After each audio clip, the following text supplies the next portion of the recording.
All right. I think we're good. Hey everyone, welcome to another rip roaring episode of That's All Kayfabe, episode number 53. We're past a year. We made it. We did it. I can't Hell believe yeah. it. we I'm just haven't glad we, we haven't we torn each other apart yet. No. nah, never, man. Never, never, never. It's like even with the political views and everything, even though you're wrong, like I still respect you. Yeah, no. Even though we both love Ric Flair, and your brother loves Ric Flair, and that's Oh, what he probably absolutely keeps us loves Ric together. Flair, man. It's like I can't go every day. Like Richard's down in the dumps. I put my hand on his shoulder. I was like, Richard, it's okay. Ric Flair's still alive. Like there's your silver lining. And then he wipes his tears away. He goes, "You're right, man. You're right." Woo! And then I screech with him like a wolf, and then we fucking chop each other for like 30 minutes. Well, I know they're still talking to your brother about when Ric Flair's son passed away because he didn't have an alibi, and I know Richard was wanting really badly to be Ric Flair's son for a good while there. So Mm-hmm. I know that's still in question as far as I his know he's like, whereabouts. I know he would always show up with the robe, but just like flinging it around, and he keeps on. He's like, "Look, I'm Ric Flair." It's like, "Dad," but he's waving at the TV whenever a Ric Flair match comes on, and Ric Flair's just blading himself. Richard Fleer.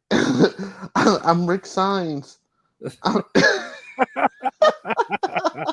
I'm having a stroke right now, man. Oh Uh, my god. We just started. I know it's stroke time. Oh man. But thank y'all again for joining us for another episode, and hopefully everyone had a great Thanksgiving weekend. How was your Thanksgiving? It was all right, man. Just chill. We actually had food here. I know when I was like unemployed, I had signed up for food stamps and actually got like a little bit, and those were still kicking in. So I was like, "Oh hell yeah, we're gonna feast!" And Oh yeah. got like so much worth of stuff in food stamps. So I'm I'm one of those lazy Mexicans stealing from the government. What can I say? Hey man, it's free. There's nothing wrong with it. It's not stealing it. They're offering it. Did you Eddie get a Guerrero. crab legs? Eddie Guerrero taught me to lie, cheat, and steal. So It's like, do you remember when I told you I was going to use this food stamps for my kids? Well, I lied. I love it. Now, what'd you do for Thanksgiving? Went next door to the in-laws and then went to my dad's afterwards. Watched a bunch of football all day. I made a bunch of bets and they all lost. Oh, But dude, I know that feeling. yeah, but it's all right though. I had a good time with my family and then my family next door. It's so funny because we were just talking about this before we started, but we were just there hanging out and everything. I'm sitting next to her mom, like we're all talking, and I hear the ice cream man coming by, and like PTSD. Like I just look up, and then I see her mom just look up too, and she looks at me. She goes, "Gabe, what time is it?" And I was just like, "Wait a minute." I was like, "It's 2:30." She goes, "They're running late, man. They're late by 30 minutes." And I was like, "What's she talking about?" And she tells me, "Oh, I watch your episodes of the podcast." And she's like, "I laugh every time that ice cream truck comes by." And then she had me all blushing and everything. I was like, "Oh my god, you watch the episodes." Man, I know, but shout out to Giselle's mom, or my mom actually, who's love you to death. Thank you it's for being a wonderful. fan. It's always good to have mothers that actually care for you. I wouldn't know that, but I understand it because of Oh, television and the fiction that it spreads and the propaganda of mother loving their children. do you ever watch like a lot of sitcoms, like Oh growing up? yeah, growing Did you up, all the Nick at Night shit. was there any of like the sitcom moms you wish was like your real mom? If you had to think about it, I think I would choose Betty White.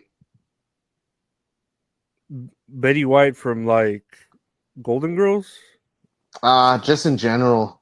Okay, Or if I yeah, had to choose from a sitcom, maybe Kitty from That 70s Show or Angie from George Lopez? Dude, that'd be conflicting to have Angie from Jordan Lopez as a mom because Hey man, it's like yeah. it's fake. It's my world, damn it. Nah, I mean, I'm trying to think. Dick, Mary Tyler Moore from Dick Van Dyke was pretty cool as a mom. Okay. Yeah, she was pretty cool. The Munsters, uh, Oh man, she what's played her the name? vampire, right? Oh, Yeah, she was a vampire. She was mhm. a pretty good mom. She'd Yeah, make like yeah. big ass breakfasts and shit because you're feeding a Yes, dude. Frankenstein and a werewolf and a fucking the normal girl.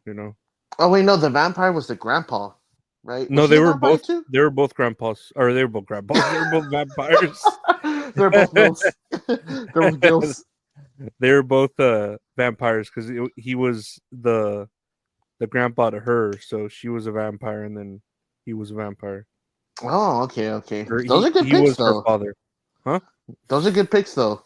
Good Yeah, picks. yeah. No, Monsters was fucking great. I loved Monsters. Fuck yeah. Still, dude, it's still funny. I had watched it. You should watch an episode. I think if you have Peacock, it's on there. But there's a episode. You know how like I don't know if you knew this, but like most old shows have like the stereotypical wrestling match where Yes. or like a wrestling like episode where they talk about wrestling. And there's an episode where the father, Herman Munster, who's the Frankenstein, he was moonlighting as a wrestler to make extra money. And he would have like one of those tough man contests where if you could last in the ring with him for 3 minutes, you would win whatever, $10,000 or $3,000 or whatever. And man, like he was like the mask. He was the mask something, so you couldn't see his face. And eventually, like they tried to, like drug him, like inject him with something to where he would take a fall and lose. And I don't think it like worked, or it backfired. And then so like he ends up winning, and everyone's all mad because they thought he was gonna lose. And he's like, "Oh, please, everyone, calm down." He takes off his mask, and he ends up looking all ugly like a Frankenstein. And everyone like looks, and they all just run out like in super speed. You know what I mean? When they forwarded, and it was just like funny, like to have actual rest because you could tell they were actually doing wrestling moves if you watch like that episode. Yeah. That reminds me of. Did you watch a lot of That 70 Show? Oh, the one I remember seeing that, not seeing it, but like a clip of it, of the one with like The Rock or something. But Yeah. He's a. I don't watch a lot of that 70s show actually. Oh I man, never that's a did. lot of funny. It's funny until you don't hear about the allegations. But Red, he takes Eric, his son, to a wrestling match, and sure enough, I think he's supposed to be like Rocky Johnson in the match.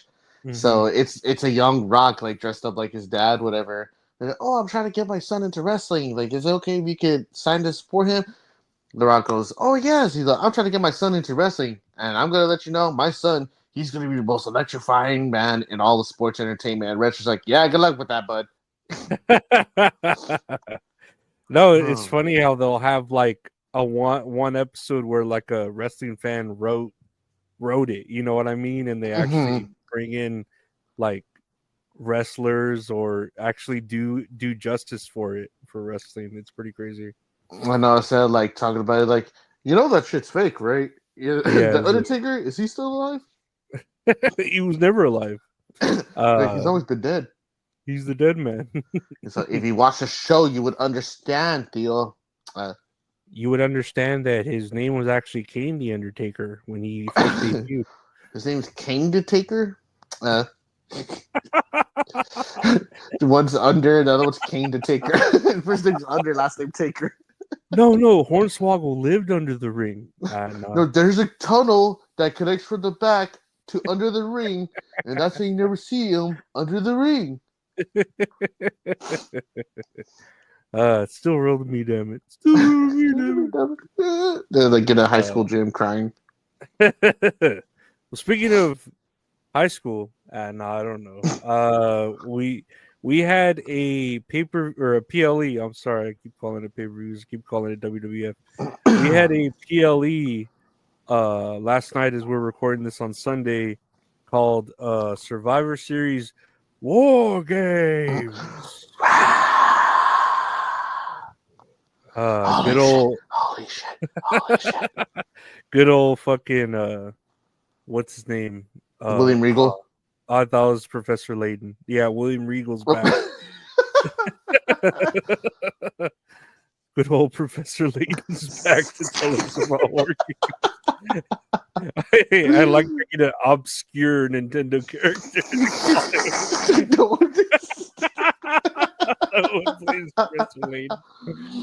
Oh man. There's nothing. He's just British. That's all that's in common with him. He's like, they're the same, damn it. But yeah, there was Survivor Series War Games. Did you watch it? I did get to watch it. I watched because I forgot about the start time. So I was out with some friends, and one of my friends was like, "Hey, like when it starts at 7:00, I'll put it on my iPad." We put it on the iPad, and it was already the triple threat match with Braun Breaker, Sheamus, and Ludwig Kaiser. And I was like, "Oh, that's cool." And spoiler alerts for those who didn't watch it yet. I'll give you a time. 1, 2, 3. Okay. After the match, they announced the press conference afterwards, and they show Shinsuke in the graphic holding the U.S. Championship. And I was like, "What the fuck?" I was like, "Did that match happen in the pre-show?" I was like, "I wanted to watch it." Sure enough, it started like super early, like around what 5:00. 5 Central. Man, and so I missed the first women's War Games, and then I missed the Shinsuke LA Knight match, and then I saw the last three. Yeah, the last three parts of it. But then when I came home that night, I was able to watch most of it, back to back. I had to watch the main event again, like right before this podcast, because I was trying to watch it last night and I fucking fell asleep. Not because it was boring; it was 2 a.m. Yeah. Yeah. Of course, you were out practicing the black arts, I believe, right?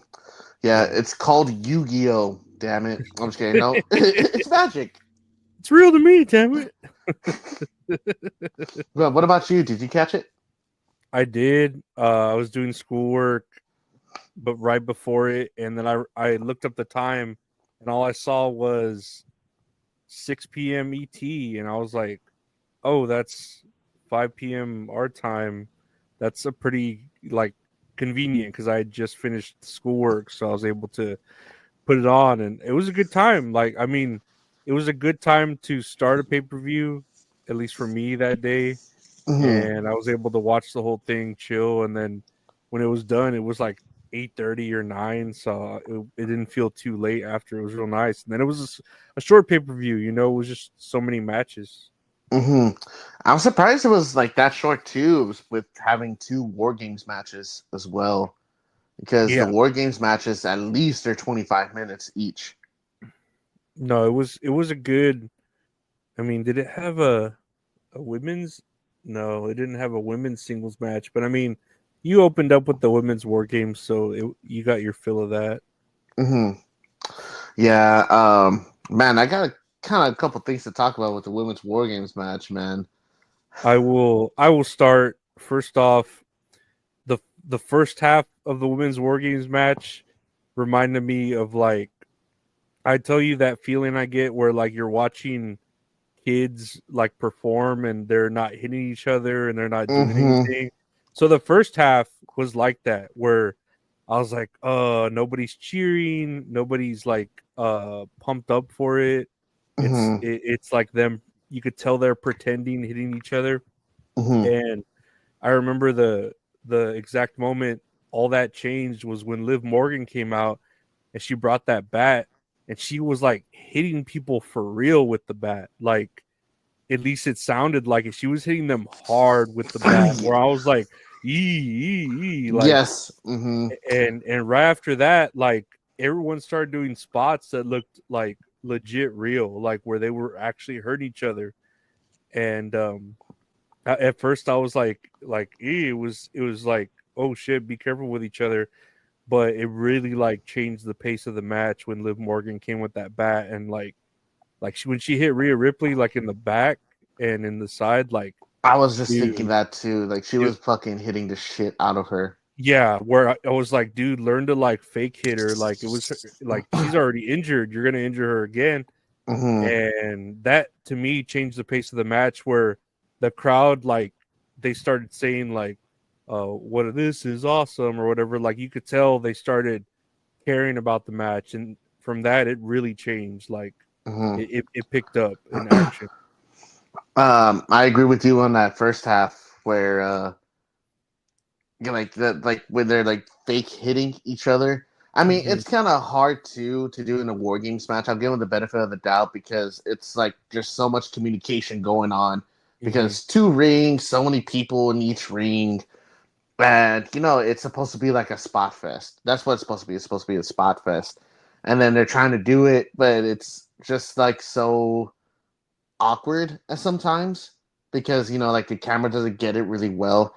And I couldn't stop laughing when Nia Jax was like try to hit him, but like they would just like sit there like unprotected, like trying to take it ahead, and she's like, no, no, no, like turn, turn. And then she turns and she goes, dink, like hits him on the back. She did that Yeah. to Naomi, and then she did that to Bailey, like just dink. And like she was doing those Hulk Hogan chair shots at WCW where just like Mhm. barely tap him on the head, like dink. It was so fucking funny. Man, dude, Bailey and Tiffany Stratton though, man, they look Oh god. great.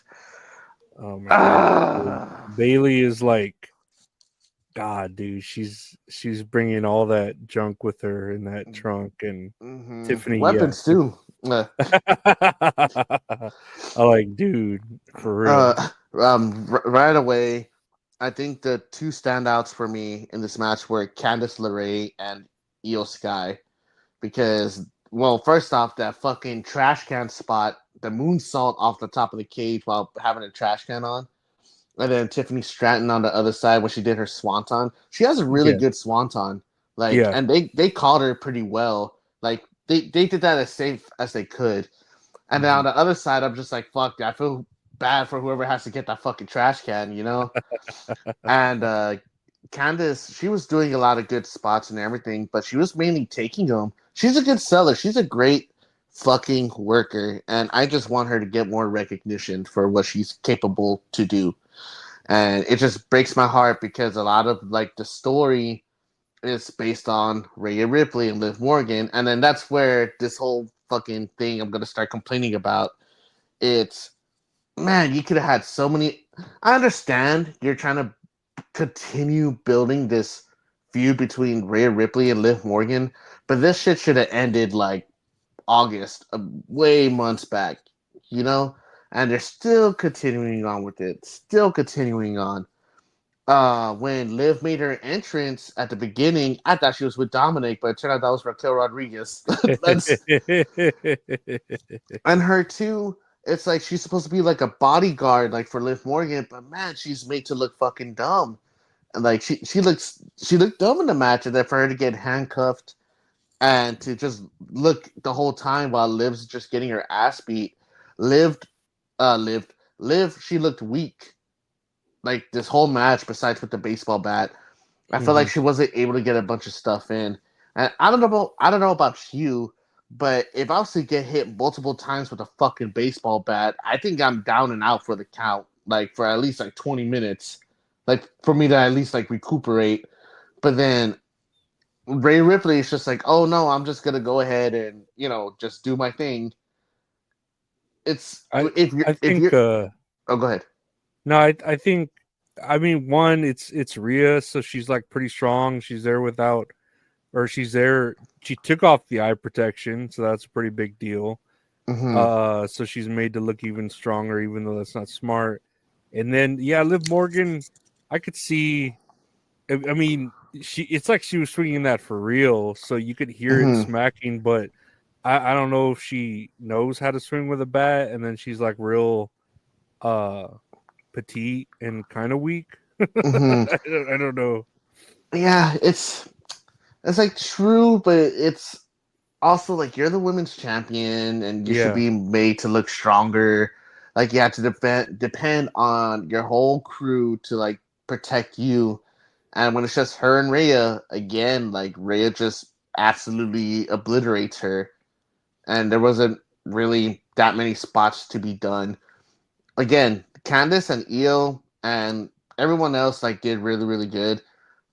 But for some reason, Liv was just made to look super weak, and Reyes just made to look stupid fucking strong. I'm not gonna lie, that riptide through the table at the end, that should look pretty insane. It looked yeah. good. It looked really, really good. What else? Oh, that power bomb they did to Naya through the table. She looked like she hit high on her shoulders. I was like, That was oh pretty bad. shit. Yeah, man, it was really, really good.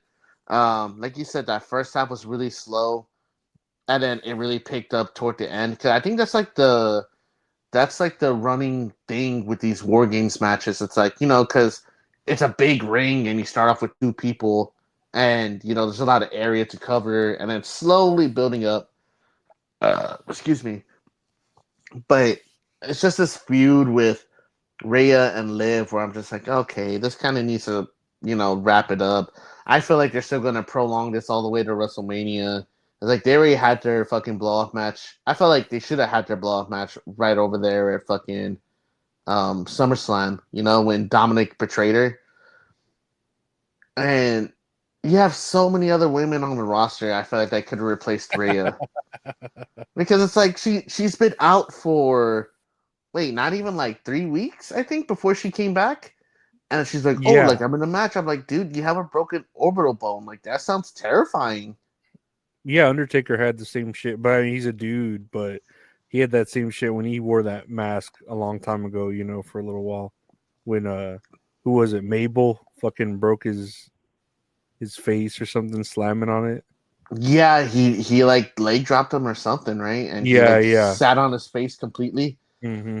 But I feel like that's such a dangerous like break to have. But it's just like, oh wait, no, like we still need you for war games. Like, I don't know. And two, it's like with Liv taking the pinfall, it just makes the whole team look weak. The heels, It's like you got your two women's champions, and then your Miss Money in the Bank, like all just losing. And so Hmm. that's my gripe with it. But the second half of it was good. It was really, really good. Yeah, yeah. It.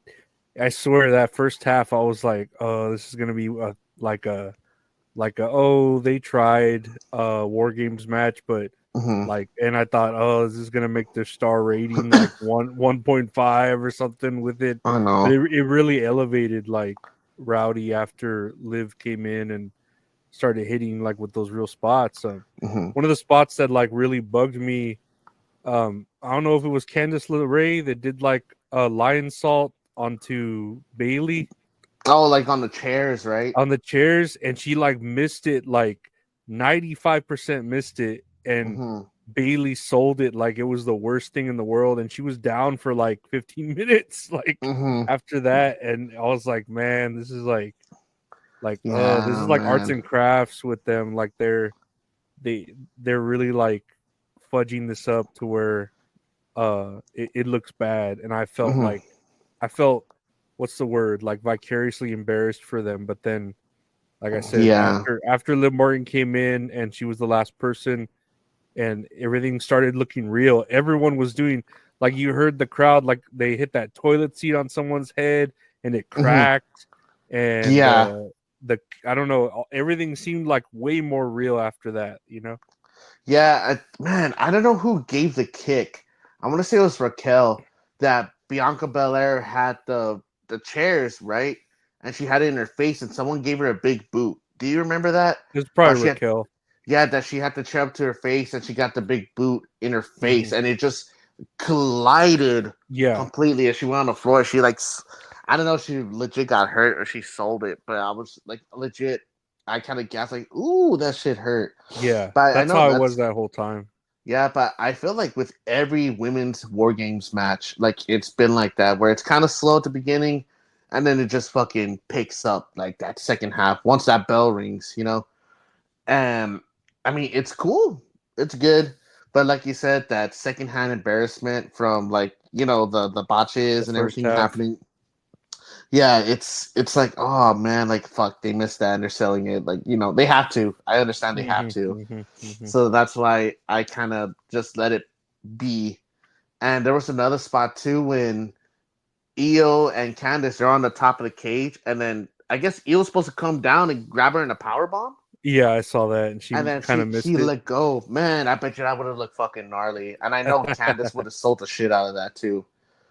And she But just punches her in the butt after that or something. but it Like, knocks her down. She gets back on the rope, but she does that fucking badass like top rope drop kick, like boom. oh, that hurts her. It looks like it hurts her more, like Hmm. because she drop kicks them, and then like smacks her back, like Like from the all fall. flat, like psh. Yeah, yeah, It's yeah. what Danielson does. Brian Danielson does too. He does the same God, shit I wonder why he's fucking concussed all the time. Shit. because he's vegan. That's why it's a difference.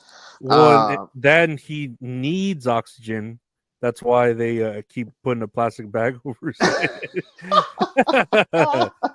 he apparently but he needs oxygen to breathe. oh come on, give me a break. The Yeah, liberal propaganda bullshit. Jesus Christ. Okay, What a snowflake. snowflake. It's like next thing you know, what's he gonna need next? Water? Yeah, Stupid. 3 days without water and he starts dying. Psh, I know. loser. It's What are you, like a fish? it's like it's like I'm hungry. It's like bitch, you just ate like 5 hours ago. You want to eat again?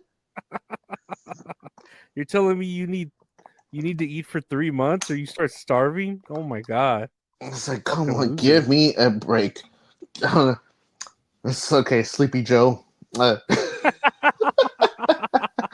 But all jokes aside, man, this was still a really really good match. That's just like my main gripes with it. It's like I just need this feud with Ray and Liv just to like wrap it up. I'd wrap it up with either of them for sure. Yeah, no, Uh, I let Liv can hit me with the baseball bat. and then the cash in was pretty cool that it was if it was gonna happen the way it did where the suitcase was in the dumpster or the trash can. That was pretty cool. I like that. I Yeah. thought she was gonna cash in, but I think that leads up to my next favorite part in the match where like Io just gets in the middle of everybody with the fire extinguisher and just Yeah. and the crowd's just going crazy for it, man. The shit had me cracking up. No, it was like I said, the first half I was like, oh, this is gonna be a sad match, and then the second half really saved it. So I Hmm. think it was a pretty decent opener after the second Hmm. half. It woke everyone up. Yeah, man, definitely. The second match, the next match was actually our U.S. Championship match versus Shinsuke Nakamura facing the champion LA Knight, and we spoken into existence, man. We wanted Shinsuke back. We got him For back, sure. and not only that, he became the new U.S. champion, man. It was about time. What did you think of the match? It was all right. It Yeah. was I understand because it's after the War Games match, and like people are gonna get a little bit tired. But I think once Shinsuke hit his Kinshasa, his I didn't see any finisher. sushi. I didn't see any sushi in the ring at all. Like I have no idea. no, I like my fish cooked. But anyway, Yeah. he did his finisher, and the crowd was like, "Wait a minute, what the fuck?" And surprisingly enough, he pinned LA Knight, and I was surprised too. I was like, "Holy fucking shit!" Like he actually fucking did it. My one gripe about everything is that they changed Shinsuke's music. That's It the one sounded thing. different to me. It is different, man. It's not like the upbeat one that he had before. The best theme song in the past few years. And then you're just gonna scrap it, making it sound more Japanese. And I was like, oh, I guess, man. I guess. And then it was funny last night because I was watching it with Giselle. And he comes out with the what's the name of the mask? The Oni mask that he had? I have no idea. It's like that mouthpiece. It looks like the teeth, like the demons, like in the lore and everything. He had one of those masks on, and then he had like the helmet, like the Shogun helmet, like the warrior one. And then he takes it off and he puts it down on the ring, like doing his entrance. And I asked Giselle, "Is he wearing an Oni mask?" And then Giselle goes, "No, that's a helmet." And I was like, "No," on his face. She goes, "Oh, I don't know." I do not know. I don't know. No, yeah, we're all about Shinsuke here, regardless if he's a face or a heel. I think he deserves more, and this is hopefully in the right step for him with the company. Because, I mean, LA Knight's cool. You know, he's all right in the Slim Jim commercials. Mm-hmm. He fits there. I'm never like a fan of LA Knight. He just reminds me like I think I told you of like the Rock and Stone Cold, but not. He reminds me of like the Rock and Stone Cold if they fused, but they screwed up the fusion dance, and it was just like they were like either real fat and everything. Yeah, real fat or real skinny. You know, like he's just kind of like an amalgamation of those old characters, and more in a cringe way to me than like a good homage. You know what I mean? I feel ya. I do like LA Knight because he does remind me of like the Attitude Era, like Rock and Stone Cold. Like people pop big for him and everything. So, he is a good performer. I do think he's a good wrestler. Do you think this is gonna lead to him trying to be in like the main event scene again? If I had to say what I feel, I hope not, because I just don't think he's good enough. He reminds me of like, I don't know.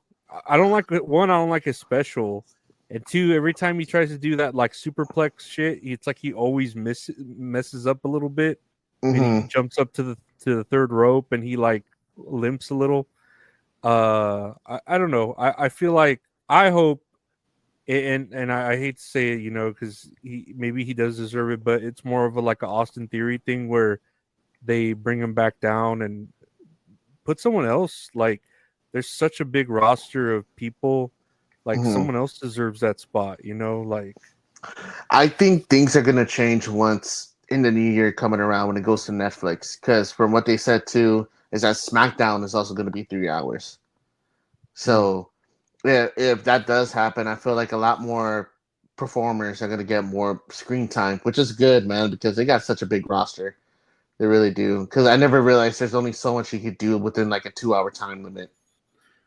to me, I feel like LA Knight could like maybe be in the Intercontinental area and then move up Braun Breaker or move up even Sheamus. I think Sheamus is fucking bad, dude. The crowd was Dude, like, I mean, not going too love far into that Sheamus. next match, but like the crowd was popping for Sheamus. Like, dude, like Braun Breaker, Sheamus would be a better fit to go up for like the bigger belts. Even where Damian Priest, like, I think Damian Priest fits in there too. Like, I think he's a good performer. He checks all the boxes for, he's tall, he's athletic, he's a different nationality, so he's just not a white dude. I don't know, like if it's the DEI, you know. So there's and then like Shinsuke too. So there's some people like I can be like, okay, I think they deserve to go up there. But LA Knight, I see why people like him. I don't think he there's other people that deserve the spot where he's going up. Real quick before we go on to the next match, I actually made a list of all. You were talking about Slim Jim, and I actually made a list of the sponsors they had because I thought it was going to be a fuckload of sponsors. They were unique sponsors. They were I remember, very unique. Let me tell you. So obviously Slim Jim, C4, WWE Supercard, and Prime. Obviously, it's in the middle of the ring. But the three that stood out the most was Sonic 3, Diablo 4, and also True Classic. And I was wondering what True Classic was. And T-shirts. yeah, it was so funny when they were talking about it. Or I was talking about it with Giselle. I was like, what the fuck is True Classics? And just sure enough, oh yeah, and then here comes Otis, like him and Alpha Academy, just talking about true classics and how their t-shirts, and I'm just there like, oh cool, I should have just waited so they could sell the shirt to me. I think I'm gonna buy some because Maxine Dupree was in the commercial, man. Dude, she's so hot. She is so She hot. looks fantastic, man. She looks great. But I thought there was gonna be a lot more sponsors because what pay-per-view was it recently where we took a list of all the sponsors? Was it SummerSlam? I think so. But that was a Yeah, pretty big event, right? that was a SummerSlam. big event. Yeah, Yeah. it was. I'm gonna do another sponsor list for all the sponsors for Royal Rumble when that comes around. They showed I don't know if you saw in between, they had like a Sonic 3 almost like a vignette, a Sonic 3 commercial, and it had like Cody Rhodes as Sonic and Kevin Owens as Shadow. I did And not. Oh my god! it was like a super cut of clips, and it had like the hero versus the bad guy, and it showed like, you know, Sonic and then Cody, and then it showed Shadow and then Kevin Owens, and it was like showing them fight each other each every single time, and sort of like comparing each other to them. And I was like, I don't know if Kevin Owens is Shadow. He needs to lose a few pounds. Oh, man, I was gonna say I don't know if he shot him, man. I was like, Kevin Owens is right, dude. I ain't gonna boo Kevin Owens.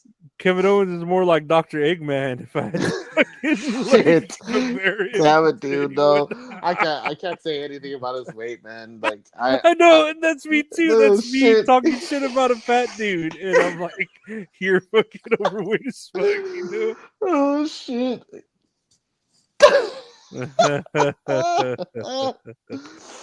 Oh man. No, but to answer your question, no, I did not see that vignette. Yeah, it was somewhere in the middle, like, you know, when it's like, oh, watch this package because you're a Peacock Prime subscriber, and then it just shows me a commercial. Well, yeah, it's for Saturday night's main event, right? Saturday night main event. That's Something the like next that. PLE that's going to show up. That's pretty cool. I'm probably going to watch that. I'll for sure watch that because it's on Saturday. I was like, what day is it on? Yeah, no Tuesday? Is it Sunday? Is it Friday? So the next match that we have on the card, the Intercontinental Championship match, and it was a triple threat between Ludwig Kaiser, Sheamus, and the champion Braun Breaker. And let me tell you, dude, all these guys were like on fire in this match, dude. Even Ludwig Kaiser, like I was very surprised with some of the stuff he was doing. Man, people were just booing the shit out of him, man. Like they do not like Germans. For some weird reason, they just don't like Germans. The Canadians don't like Germans for some reason. And I feel like now, like how I was with John Cena, it's like, oh, I like them, but then I don't, and then I grown for like a higher appreciation for John Cena. It's like that's how I feel about Sheamus now. Like Sheamus, I just cannot boo that man, but he's been putting on great matches, man. Great fucking matches. And Braun Breaker's just fucking awesome too. Oh yeah, he's just awesome. Like, did you see the spot where Ludwig Kaiser took down Braun Breaker and he was there by the outside thing, and you just see Sheamus like come up behind him like this, and he gives him the fucking the forearm to the yeah, chest and everything. the 10 punches or whatever the fuck it is. My favorite they're like jump scares for me because I don't expect them. Is that a wrestler turns around and here just comes Braun Breaker flying from outside of the screen? Because the first one was a fucking, what was it? The giant shoulder tackle on the outside. Do you remember that? Where Braun Breaker gave a fucking badass shoulder tackle. You hear how dumb that sounds? like just boom, but he came like flying off the screen. Like you could tell this dude is a beast. Yeah. And then he did. Oh, there was another spot where Sheamus and Kaiser were fighting next to the announcer's table, and then Breaker leaps from the apron and like clotheslines them all the way to the announcer's table. Do you know how far that is? It's like just to do that in one leap. That is fucking crazy. And then Kaiser, he does his finisher where it's like that DDT he does, and he turns around and here just comes Breaker again off screen with the flying spear. I was like, damn it, man, this is what I'm here for. Like this crowd was hot for this match too. And what other spot was there? Oh, when Kaiser was gonna hit Sheamus with the shillelagh, but then he out of the blue he just hits him with the high knee, and then he just up like the loud clap as soon as he fucking just knocks out. Oh man, it was great. I don't mind Breaker. Spoiler alert: Breaker did win the match, pinning Sheamus actually, which is very surprising. I do feel this is going to lead to Sheamus dethroning Breaker, and that's going to push Breaker into the main event scene. That's what I hope for. Because Sheamus, I think, deserves, just like Shinsuke, his opportunity to have the belt right now. He's proved it, I believe. My favorite, well, not even spots. My what I was thinking about watching this match when Ludwig Kaiser came out is I'm like, damn, that motherfucker's with Tiffany Stratton. Like, but he looks fucking good. Like, I was like, I can see this because, like, this is what Adam Cole wishes he was. Like, his thin ass, fit fucking body. Like He's fucking, cut. He's cut. dude. Like, I'm like, dude, this is exactly how Adam Cole could be. Like, you'd still have Britt Baker, bro, if you didn't play Halo and just spray tan yourself. Like, look at fucking Man, Ludwig, you know? He I, looks I fucking good. I legit feel like I love Adam Cole so much, man. I legit we talk shit about it all the time. I had to elaborate how much I love Adam Cole. I can't talk shit about him.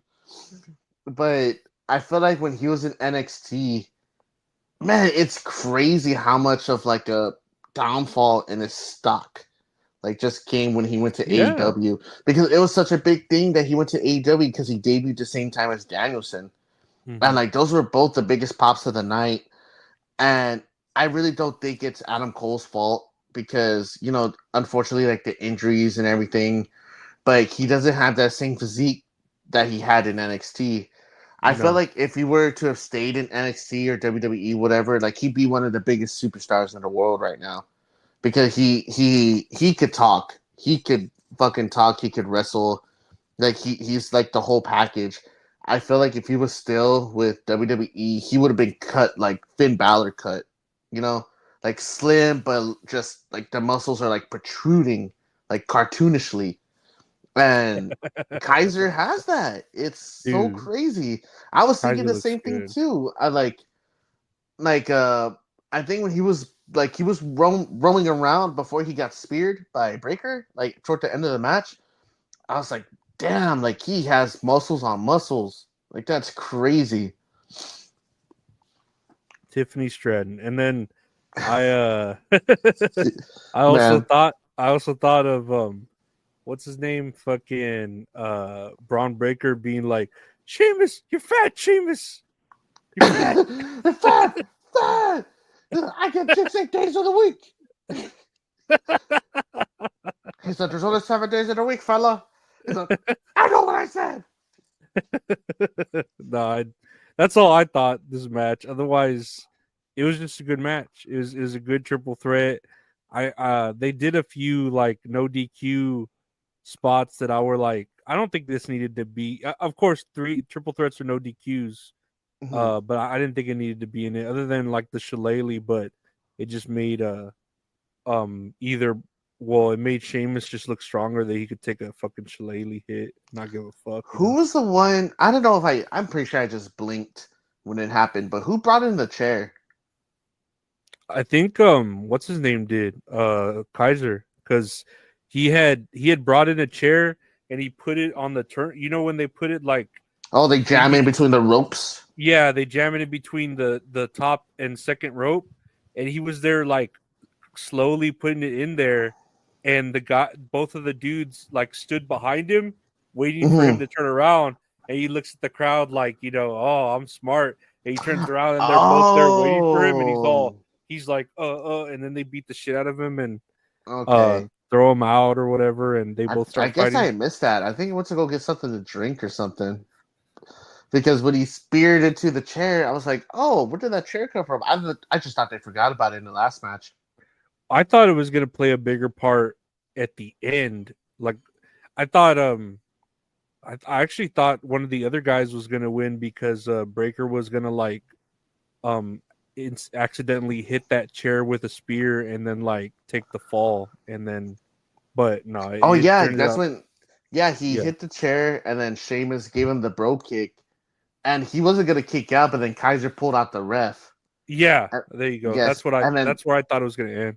yeah, and then sure enough, that's when Kaiser started beating the shit out of Sheamus with the shillelagh. Which man, Sheamus was fucking welted up from that shit, man. Like Yeah, it looked yeah. bad. His back was pretty fucking red from it. Mhm. But honestly, I feel like this is what if probably one of my favorite matches of the night. I had a really good. I could probably go back and watch this match again too, man. It's Braun Breaker is just in a league of his own. Kaiser, he's gonna be big someday. He really is. And Sheamus is just a fucking goat. Yeah, they all played their part really well, and it was a really good match. It Hmm. probably, I would say, maybe even top. I don't know, probably top match of the night. Although I do like the outcome of Shinsuke winning the belt. That match itself was kind of like It was like, Like lackluster. yeah, it was lackluster. It was just Hmm. LA Knight being like shitty the whole match, and then that's their excuse was like, well, you could tell from the beginning LA Knight wasn't himself this whole match, blah blah blah, you know. Yeah, yeah. Next match, Hmm. the World Heavyweight Championship match between Gunther, the champion, and Damian Priest. What did you think of this match? It was slow, but it wasn't like a bad match. I would say it was better than the Shinsuke LA Knight match, but Hmm. that's just Gunther's matches. He's real slow, and then he's like battling the bigger guy, Damian Priest. Hmm. But and then I didn't think they needed the extra fucking Finn Balor coming out, but I understood why, and I like that Gunther like interrupted even what's his name, Finn Balor, by giving him a big boot. Like, no, I don't Yes. need your help. Mhm. But it was an all right match. I'd say it wasn't the weakest, but it was like just It in wasn't the the middle. best. Yeah, it Hmm. was just in the middle. But Gunther winning is always a good thing. I think Gunther's fucking badass. I agree with you. Gunther is fucking badass. This match wasn't bad at all, but I feel like their SummerSlam match was like heaps better, like leaps and bounds better. For some reason, I don't know what it was about this match that I was just thinking it's kind of not hitting for me, but it was still good nonetheless. I just love that I saw two Razor's Edges in this pay per view. That just makes me so happy because Sheamus hit the one on Breaker and Damian Priest hit the one on Gunther. Man, that shit looked crazy. And Gunther's always doing the methodical shit, like attacking The like a arm. specific body part and stuff like that. He's really good at that. And the submissions he does, like it's just like holy shit. Because I think he was doing that arm bar, not an arm bar, but like kind of like a Rings to Saturn. And then he had his Mhm. head around, or he had his leg around Damien's head, and just like stretching that shit out to make it like oh shit, like that looks like it actually fucking hurts. I really don't have much to say about this match, but I do like uh I like both guys, but I fucking love Gunther. I'm glad he won. Did Damien and Finn Balor, they haven't fought each other yet, right? Like one on one. I don't think so. I don't believe so. I'm ready for them for their one off match. I feel like they're going to try to have that at WrestleMania. I think that's what they're trying to build for. And if they try to persuade me that it's going to be just about betrayal, not like about the Judgment Day, where the Judgment Day comes in and interferes at WrestleMania, then I feel like it's going to be a great match either way. I'm excited for it. Hopefully, it goes that way. I just hate that in this day and age they're treating like you just said the Razor's Edge, because that was a protected move, and they're treating it like not a regular move. They're still doing it as a finisher. I don't recall in the triple threat, did he kick out because someone like interrupted the count? I think Breaker kicked out. Oh, okay. Well, see, and there's some instances like I could see Breaker kicking out because he's fucking Braun Breaker. You Mm-hmm. know, like I could see him kicking out of a Razor's Edge, and then in the Gunther Damian Priest, I could see even Gunther kicking out of the Razor's Edge because he had fucked up Damian Priest's arms and he couldn't slam him hard enough. If I had to like analytically, like try to give it an Yeah. excuse, but I always saw like the Razor's Edge as a protected move, and I don't Mm-hmm. want it to get to the point where it's just a DDT or a Canadian Destroyer or something. I totally understand what you mean. The Razor's Edge is probably one of my favorite finishers Yeah. ever. But no, I really don't have anything else to say about this match. We could go on to the main event if you want to talk about it. Yeah, main event, the men's War Games. WarGames! Oh man! Oh Lord, yeah!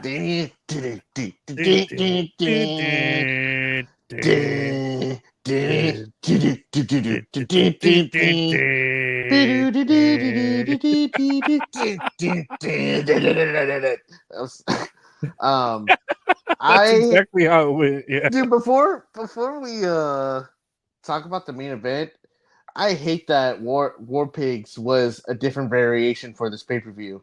That It it was wasn't. sung by T-Pain. Was that T-Pain? Apparently, it was T-Pain who did the cover The of War cover? Pigs. Oh man, that's why it sounded so weird. It was bugging me. I was like, I don't know who this is. He does the live version of that song. Like I've seen him do it like in front of like a crowd of like 100 people. That him and his crew just did a cover of War Pigs, and it sounded really fucking good. But I didn't know it was T-Pain that did this version, like for the pay Yeah, per view. because I remember them showing T-Pain's name, and I remember him because I follow him on Twitter and him saying, like that he had done a cover because Ozzy's like his favorite, blah blah blah. He's everyone's favorite, but but I don't know, like I didn't mind it, but to me, you're WWE, you can fucking get the original, like Yeah, it's like they did it last year, but it's nothing against T-Pain at all. I yeah, fucking love yeah, yeah, T-Pain. Oh man, but that's why it was so weird. I was like thinking to myself, why is this odd? It's not. This ain't fucking Black Sabbath. What's going on here? no, it's I'm not gonna make the joke. I knew where you're I'm not going gonna for make the son of joke. a bitch. I It's like mean, we had to stop. It's like oh Black son of a Sabbath? bitch. No, I'm not gonna make the joke. Okay, no, I'm not let's gonna okay. make it. Let's talk about the match. I'm like trying so hard not to like say it under Oh my breath. shit! I know, just like I'm just like, just start. You're sweating with the veins popping out of your forehead. What's your opinion about this War Games match?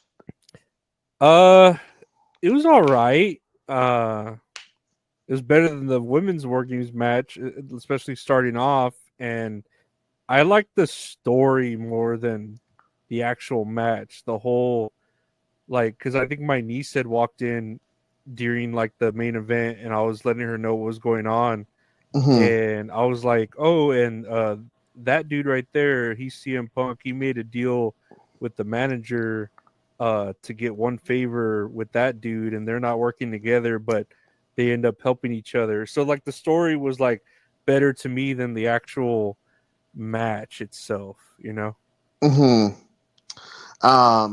It was a great match, but I have some unfortunate news that there were two injuries that partook in this pay per view. Let me see. I do have the notes here. It says Bronson Reed. Unfortunately, he suffered an ankle injury. It It says, was an ankle injury. um, it says here Bronson Reed, according to WrestlePurist, Mm-hmm. or the tweet was posted 14 hours ago. Bronson Reed suffered an injury to one of and possibly both of his ankles on Holy landing when he shit! attempted the tsunami on the top of the cage. Reed also required assistance to get to the back following the match. I thought Bronson Reed. I didn't know he went to the top of the cage. I thought he just went to the top rope. If you want to look it up real quick, I sent you the last video I just sent you right now. Someone did a slow mo of the splash because they put that was when Roman was put on the table and Bronson went to the top of the cage to do the splash and CM Punk moved him out the way. Okay. Yeah, so right there it shows. Oh Ooh, my god! yeah. For audio listeners, it's a Bronson Reed goes to the top of the cage. Oh my god! And he's gonna do his tsunami on Roman Reigns, who's laid on the table. But when he jumps, CM Punk grabs Roman and pulls him out the way. So Bronson Reed just slams through that table, and it looks so fucking gnarly. Um, but this video we're showing, from the looks of it, it looks like he landed. Oh man, Yeah. No, you're like right. You're right. I was thinking of the other when he was on the other side of the cage and he did it from the third rope. yeah, he did it Yeah. there, and it's Yeah, like I forgot. it's like maybe they should just not be doing these fucking big spots off the top of the cage. Well, not if you're a big dude. I mean, I know like was it Jimmy Uso who had that other injury, right? Who had broke his like Yes, toe? yes, that was exactly what I was gonna say too. Um, Again, this is a tweet that I saw earlier today from WrestleOps. Jay Uso confirmed during the summer. I'm sorry. Jay Uso confirmed during the Survivor Series press conference that Jimmy Uso broke his toe from the splash off the cage during WarGames tonight. And this one, he actually did the splash and he landed it on Jacob Fatu, who was laying through a table. And man, it's just fuck. It's just so unfortunate, man. Especially for Bronson, man. It's like you could have just done like a regular tsunami, and I felt like it would have been just okay, you know. Yeah, yeah. And No, it's like, a big dude like him like doesn't need to do that to make a mm-hmm, impact and then like I mean, that's still a terrible injury, right? Both your legs, but mm-hmm. it could have been much worse like if you know. I hope the serious. I mean, the serious. I hope the injury ain't like super serious where he's out for like a long time because it sucks that Royal Rumble's just around the corner. Mhm. And I don't want him to miss WrestleMania either because I feel like he could have like a good like monster match at either or like perform well at the Royal Rumble or even at WrestleMania. And just the thought of him, and same thing with Jimmy, like they might miss WrestleMania. I don't know. I don't want that to happen, but never say never. It's like Rhea Ripley came back like 3 weeks later. It's they shouldn't have to be doing like those splashes off the top rope. Like I mean, they can, but it's like if there's like a big group, like with the women's war games, like everyone caught Tiffany Stratton, and that was like the safest way possible to do it. Like they caught her and they all fell, and same thing with Io. Like she looked like she landed on her feet, but when she landed on her feet, she kind of like tucked and rolled. So Yeah. she did it the safest way possible. But if like 300 something pounds off the top of the cage, and you haven't learned like a tuck and roll, or you're expected to do a splash just for you to land on your feet. It's like, man, Adam Copeland just did the same thing, like with his match against Malachi Black, Mhm. and it's like, fuck, he did two more splashes, and like all 3 times that it's happened, like they all broke a bone, like they broke something in their legs, and it's like that it's probably just like a fear thing, like where it's like, oh fuck, like I don't want to do this, and they try to like land with their feet or something instead. Or they're trying to protect their opponent in case they land so that the feet get the butt of the splash and not like the stomach and they Mm-hmm. land stomach first on top of their enemy even though I mean their enemy their opponent even though he was supposed to move but then he would have landed stomach first on the table and who knows if Mm-hmm. that would have like fucked him up even worse, you know.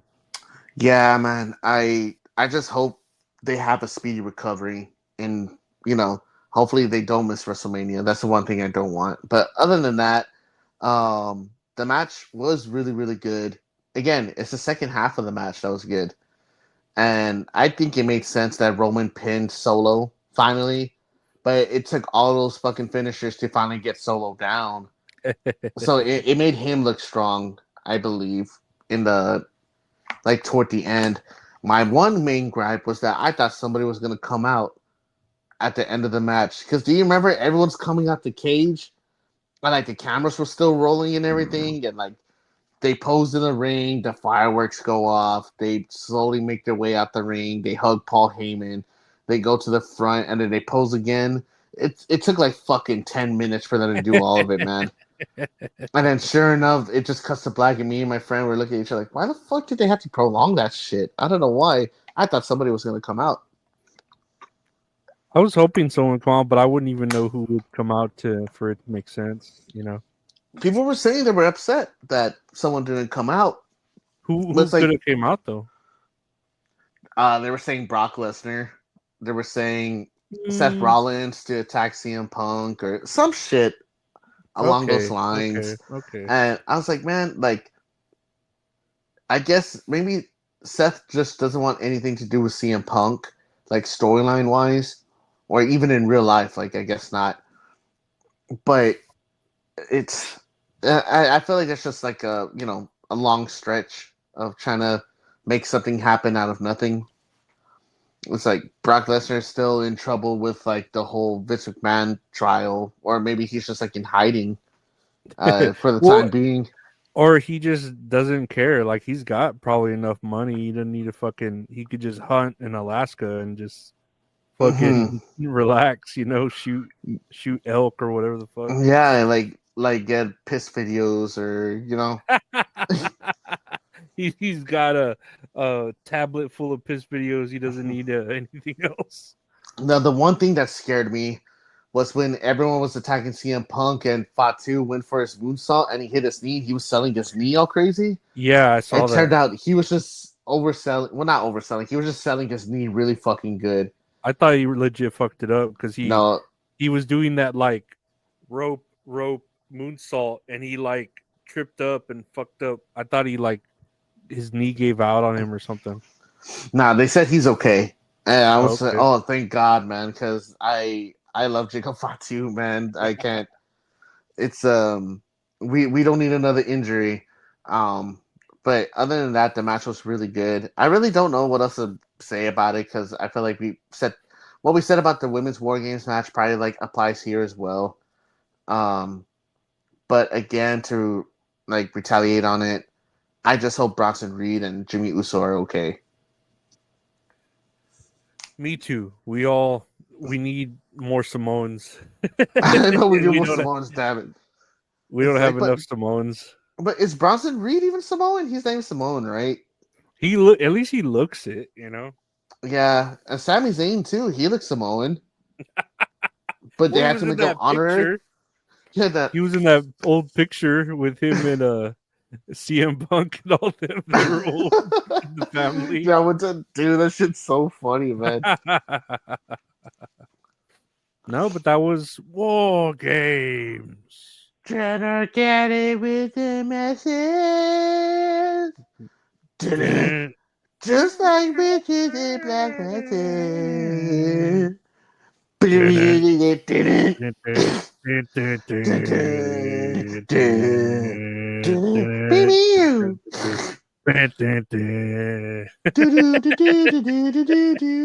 we're gonna sing the whole song, man. That's a good song. It's a good song. It is. I don't know why they needed to get the T-Pain version when they're fucking a multi-billion-dollar company. Just pay Ozzy Osbourne for it, Hey, but T-Pain's getting paid though. That's all that matters. But Ozzy's still getting paid too because it's sampling War Pig. So just pay Ozzy. You're paying T-Pain and he's paying Ozzy for the sample. True. If AEW could afford the Final Countdown, like I feel like they could afford. I don't think they could afford the Final Countdown. They're going into that Jaguar money for that shit. They're into their savings, man. Just like me. Nope. I know the feeling. I'm dipping into bill money to pay these parlays. Wow, man, that hurt me, man. Oh shit.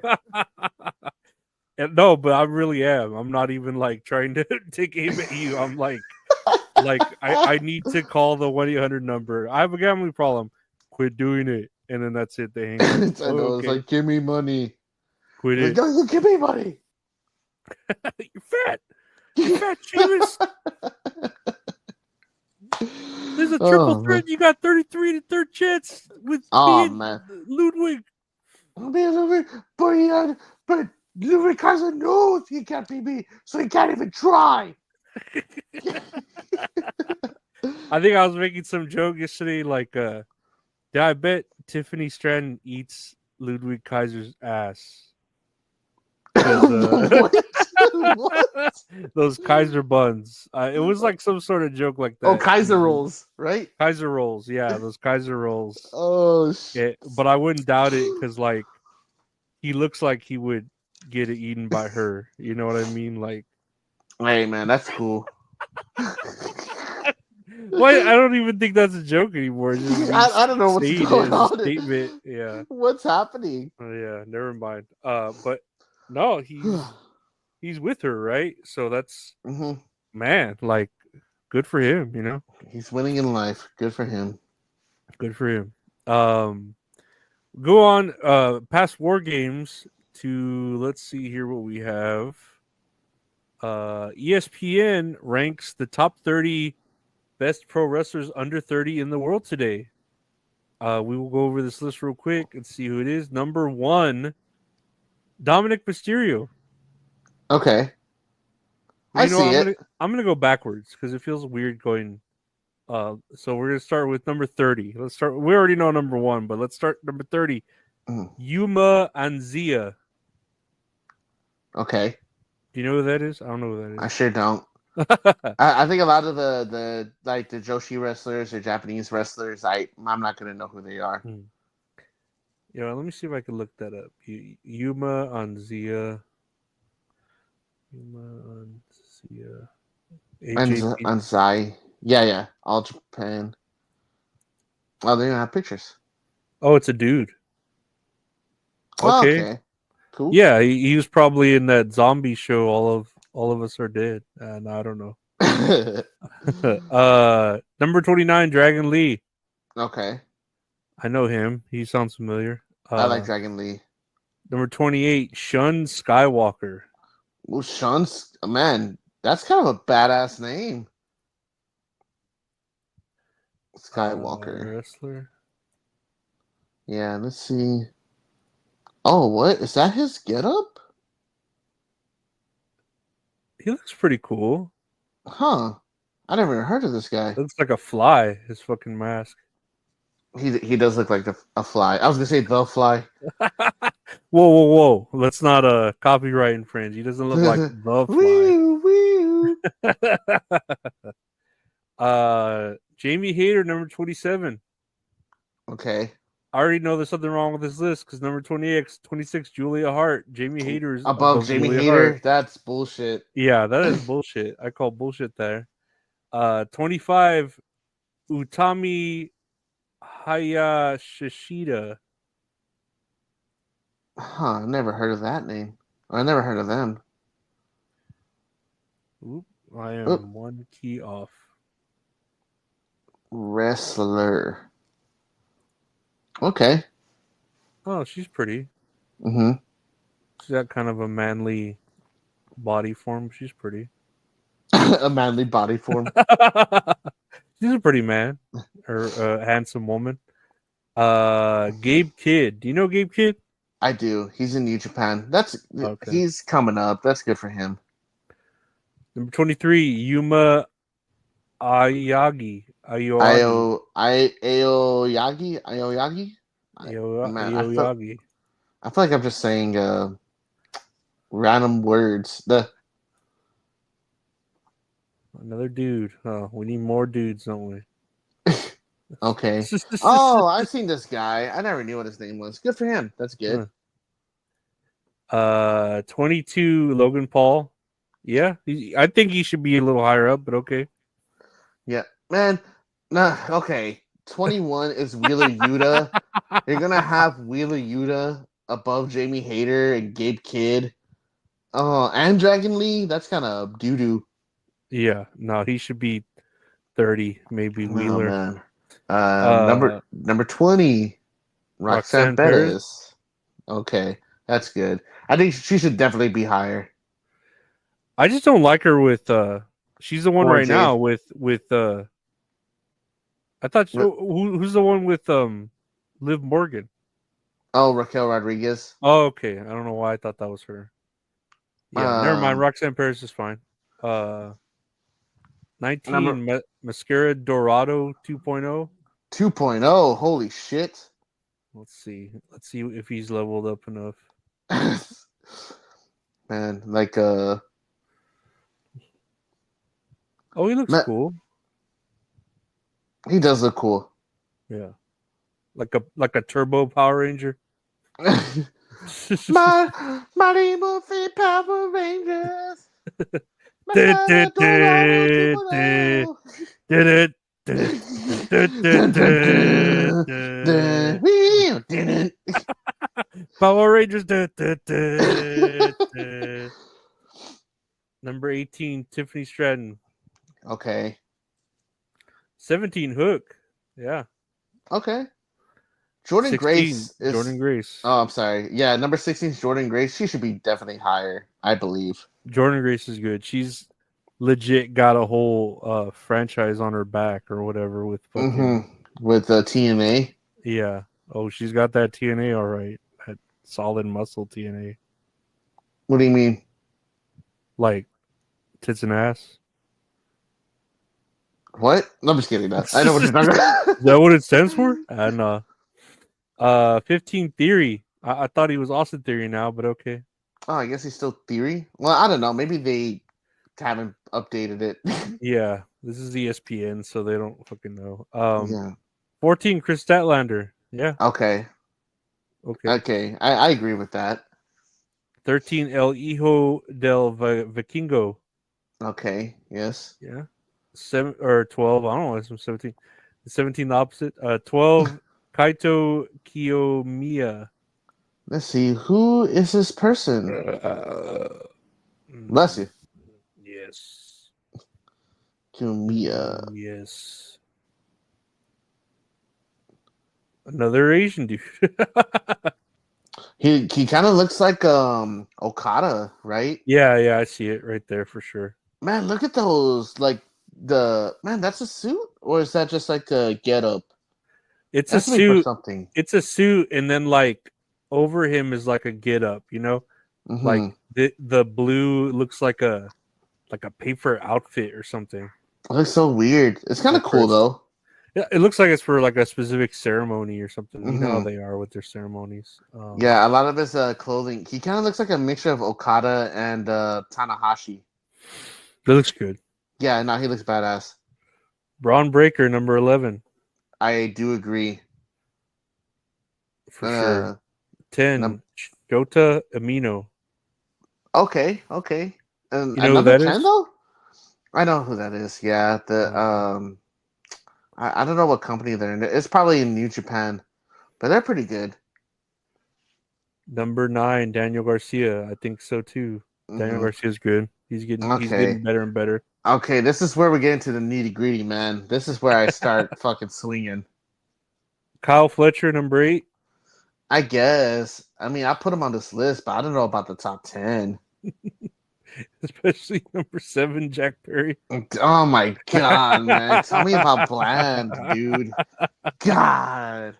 I mean, this isn't updated, obviously, because he just lost the belt to fucking Daniel Garcia, and he hopefully they bury him and keep the key or whatever the man. fuck. It's like you're gonna put Jack Perry above Braun Breaker, above Daniel Garcia, above Chris Statlander, Jordan Grace, Hook, Roxanne Perez, Logan Paul. Yeah, Logan Paul I put above Jack Perry, dude. For And that's real. saying a lot. Yeah, absolutely. God, He's a better heel. Like I'd rather hate on. He makes more sense to hate than Jack Perry. Jack Perry's just stupid. Yeah, it's just boring, man. I don't care. I really don't. Well, it's like Jack Perry. I hate him because he's just stupid. It's not even like for a wrestling reason, you know. So yeah, go cry me a river, real glass. Real glass. Go cry me a river. Yeah. Uh, Cry me a river. real glass. Number 6, we got Konosuke Takeshita, which I would definitely put him in the top 10. For sure. Number 5, we got Mariah May. Okay. I think top 10, maybe top 20. I don't know about. Yeah, top 20. I don't know about above Takeshita or above Daniel Garcia. Yeah. Or Tiffany Stratton. Number 4, Rhea Ripley. Yeah. I can see why. Number 3, Tony Storm. Number 2, MJF. Yeah. And number 1, Dominic Mysterio. I think Dominic Mysterio does deserve that. I don't know if he does. If this was like the top heels, I could see that, but I just don't see him as a top wrestler under 30. Like, I don't know. I feel like even Daniel Garcia would be better. Braun Breaker would be better for sure. I don't know.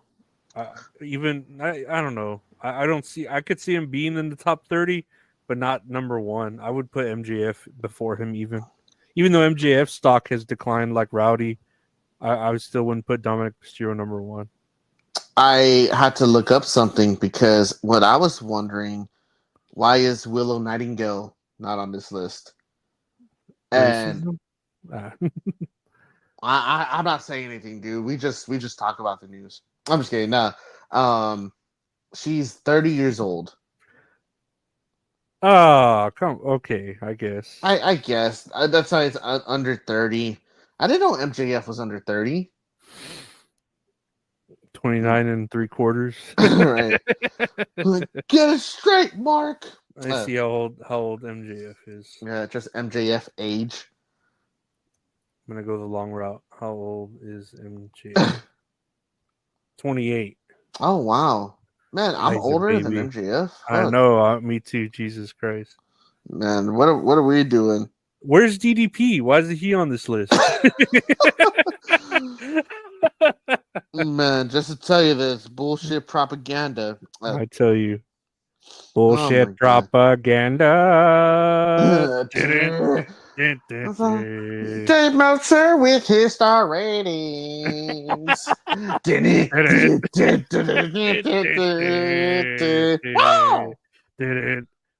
Oh my god! 4.5 stars, as good as 5. 5 stars, 5 stars, 5 stars, 5 stars, 5 stars. Will Ospreay, he's gonna get 6 stars. Oh man, we're fucking dumb. Yeah, I know. Next year on the news, after that, ESPN ranking wrestlers, which I guess they're okay at. I don't know. It's ESPN, right? Yeah. What does ESPN stand for, anyways? Entertainment, Sports, something network. I know it's it has to be something like that. Entertainment and Sports Programming Network. Okay, yeah. That's a long stretch. Yeah. Anyway, moving on to news. Ricky Starks. I know we were talking about him. I don't know how old he is, why he isn't on the 30 for 30, but Ricky Starks has opened up about visiting Cody Rhodes backstage in WWE at the Royal Rumble WrestleMania. I had people from my job. One guy, he was just like, "Were you at the Rumble last night?" And I said, "Yeah, what the fuck about it?" And he goes, "Just saying, it's a bad look." And we got people on our own program talking about other people at the other company, but yet me having my security footage leaked is a, quote, bad look. Give me a break. Sitting in a box at WrestleMania 40, there was no issue about that. There was no issue at all, only because before I had went, Tony had already said, "Hey, it's okay." So there was no issue. I still today don't see a problem with it, regardless of where I work. I'm going to go and support people that I love, and I'm going to go and support wrestling in general. Source is Ricky Starks via Insight, and I think this was Chris Van Vliet, an interview with him. Yes. What do you think about Ricky Starks, because we're going to talk a little bit more about him, and that this may be causing the friction that he has with AEW right now is him kind of like doing whatever he wants, or Mhm. people saying not being a team player, or him supporting the wrong people. Well, what do you think about Ricky Starks right now, at least in this context of him wanting to support Cody Rhodes at WrestleMania? But yes, there is a lot of drama revolving around Ricky Starks right now. Mm-hmm. It's kind of a little overwhelming. I feel bad for the guy because it's just kind of like just nitpicking at the shit that he's upset about, or like just to get him in trouble for. It's kind of dumb. I think it's stupid that he can't go to another wrestling company to go support your friends Well, because who did that? Keith Lee did that, right? Where was he? What event did he go to? Was it WrestleMania where we saw him in the camera background? no, it was WrestleMania weekend because him and Mia Yim are married. Mm-hmm. So, but it's like at this point, it's it it sucks because it's like you're not allowed to support your friends or like your loved ones because of the company you work for. It's like this ain't fucking like 2005. This ain't the 90s. It's a totally different time. It's not a big deal. It's like Bailey did it all the time when she was supporting Sasha Banks or Mercedes Moné when she was off in New Japan and Stardom and in AEW. Like it's just a friend thing. I think that just says a lot about the company you work for that's making it look like a bad deal. And they're like, oh well, WWE does it all the time. It's like, dude, that was like years ago. It's a different age, Yeah, And especially now that it's the Triple H era or whatever. Like Vince McMahon isn't. I mean, he might still be involved, but he on paper isn't involved anymore. So like this is like a new era of people like being okay with you supporting your friends. You know what I mean? mhm. Like, Yeah, man. And it's kind of stupid that there's gonna be some people be like, oh, you shouldn't do that. Like it's a bad look. Like, man, that just reminds me of like some people I work with, or like just people I used to work with that are kind of like that, like super heavy on their job. Like, I'm just looking out for you. It's like, motherfucker, no, you're not. Like, you're making this a big issue when it doesn't even involve yourself. That's the thing I kind of cringe at. yeah, But it just sucks because all of this is just leading to, like what you said, the friction with, I guess, AEW and Ricky Starks, hmm because there was other news that happened too. yeah, and we could read on that. There's, I'll read what I have left on here as far as the stuff you sent me. So here's Ricky Starks on Edge calling him a vanilla midget. Let's listen to this clip. With you ripped off The Rock, He did. You know what he called me? Do you remember? a vanilla He midget. called me a vanilla midget rock ripoff. And that one, that clip goes viral all the time. And it's so funny because at the end of it, I wanted to say more, but if you see me smile and say, well, that really sent me over the edge. And the fans like that. Yeah. I only did that because I knew that this was about to get off track. Here's the thing about that. You might as well call me a great heel. And I even hate saying and talking like this, but you might as well call me a great heel because I got somebody so flustered on live TV that they stumbled and stuttered their way into one of the worst insults that you could say. That's so, passe. It's so 2000s. So there's Ricky Starks talking about Edge calling him a vanilla midget, and then we go to the fact Ricky Starks has been pulled from all his upcoming planned GCW appearances by AEW, according to GCW sources. In regards to that, among the reasons we're told that this picture here, among the reasons we're told that AEW pulled Starks were comments made by Effie towards Tony Khan's father, Shad. We don't have context on those comments yet and are seeking out the information via Fightful Select. And I think you sent me the comments Effie made. And for context, who's Effie? Is he the head of GCW? No, Effie, he's a professional wrestler. I Does think he performs in GCW, right? Yeah, that's the company he works for. Let's see what he has to say about it. Still wasn't that sold on tickets. And this is nothing to the talent. I think the talent, you should take anything you can get. But also, y'all have no buzz, no draw. And we've been riding the lightning on having to actually run a profitable company for the past few years to continue existing. We do not have as much backup. I'll put it this way. My company, I don't run a company. Our company, GCW can't run on a $40 million deficit and continue to run shows. But some of us have the privilege of being able to run at a $40 million deficit. Brett doesn't own a football team? Brett does not own a football team. Brett doesn't have a dad who pays him to stay away. I don't want this to be a personal thing. Like, I don't, but hey, guys, you're not the only game in town. It's fine. I can't stop you from running venues. But in my line of work, when TNA Impact wanted to run center stage, GCW, a month before and a month after, were told we could not have those dates that we had secured before because it was competing with something they were doing. And now it just seems the game and the respect never goes both ways, and it's fine. We're not mad. Our people will be there. Our show will be great. We will show it out. But it isn't fun to see that, like, we're so out of ideas right now that the timing is that conspicuous to you showing up and doing that immediately after we announced that we're doing that. So Effie is obviously taking shots at Tony Khan there, saying his dad pays him to stay away, and I know, but I'm not taking any personal shots. Like, yeah, it's nothing personal. Nothing personal, but I don't pay. My dad doesn't pay me to stay away, and we can't run a company on a $40 million deficit. Which this is sort of the comments that are supposedly having Ricky Starks from being pulled from his GCW dates. So what do you think about all this drama cultivating to just on Ricky Starks? You know what I mean?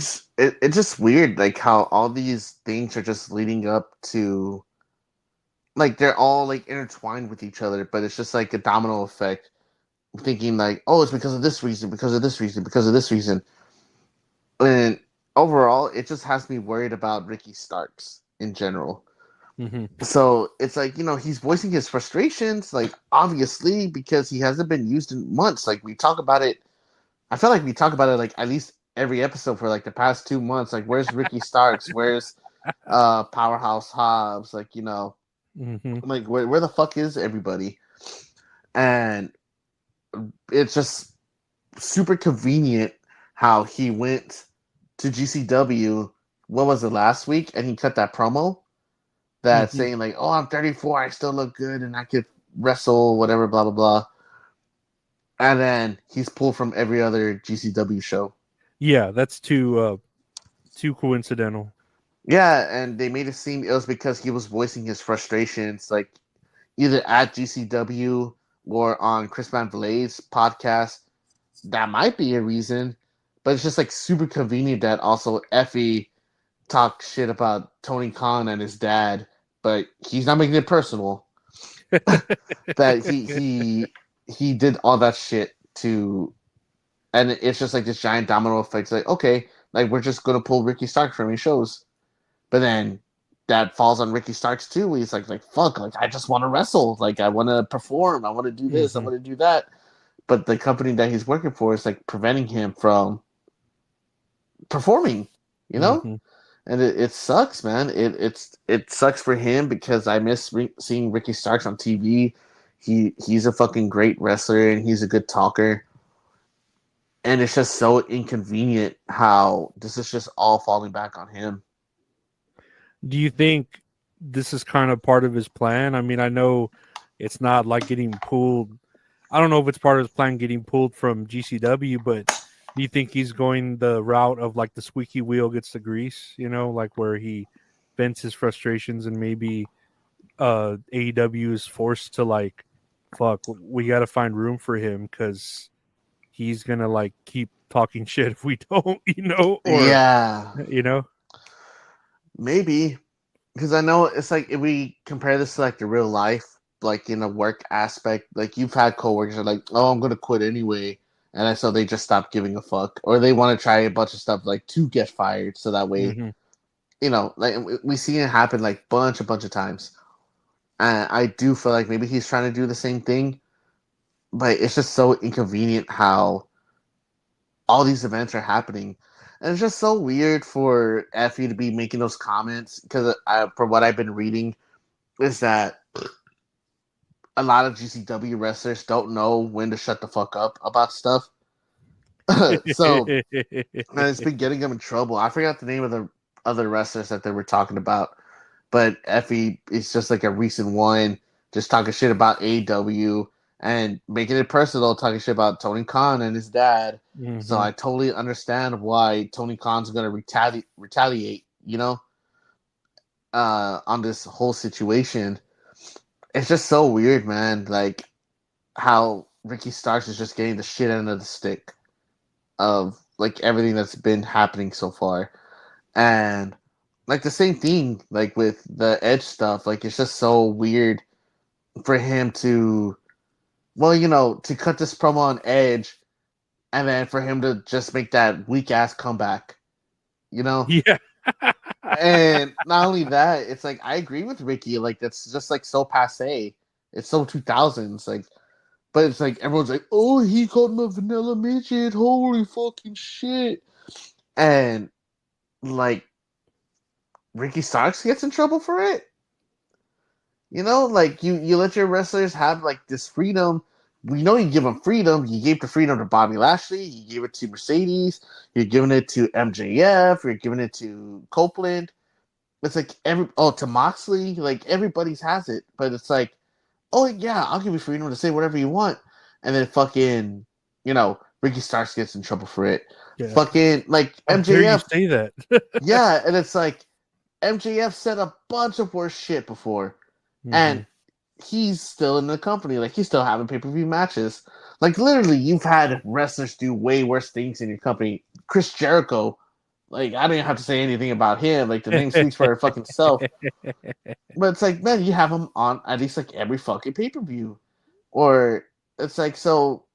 I feel like at this point it's just like favoritism, where absolutely. some people could get away with it, but not everybody could get away with it, and Ricky Starks falls under the ladder. Mm-hmm. No, it's bullshit. It really is, man. It's like I like seeing Ricky Starks perform. He's great, and you're gonna put him in this unscripted promo with Danielson and Edge to, I think that was kind of weak on Edge's part to just throw him under the bus like that. Like it's kind of like when you're talking shit to a friend and you're roasting them like really, really good, and then they respond with, "Oh, you're fat," like just making it personal. It's just like, man, dude, I'm just roasting you for like your life events, And it's like I went back to go, he's fat. Dun, dun, dun, dun. He's fat. 33 and a third. Man, and it's just it sucks. This whole situation sucks. I tell you, and we're campaigning for Ricky Starks. We want only the best for him, and it seems like Tony Khan just wants to keep him down. Mm-hmm. Bullshit. What do we have next here? Oh wait, no, that was the Effie stuff. Here we go. At 10.8 million views, the quote Costco guys appearance this week on AEW Dynamite is now the third most viewed clip on Twitter by a pro wrestling company in 2024. Number one being Joe Henry arriving in NXT, 18.7 million. Number two, The Undertaker at WrestleMania XL, 11.3 million. Number three, the Costco guys on AEW Dynamite, 10.8 million. Do I have another? I think I have another clip here. Oh, here's CM Punk. CM Punk, my foot is broken. I need to relinquish my title. I'm gonna get surgery. I'm gonna be out for months. And here's Big AJ. My foot is broken, but I'm still gonna bring the boom. Boom! That's what we do. We bring the boom. We bring the boom to you. We bring the boom. We bring the boom to everyone. We bring the boom. Your favorite father and son.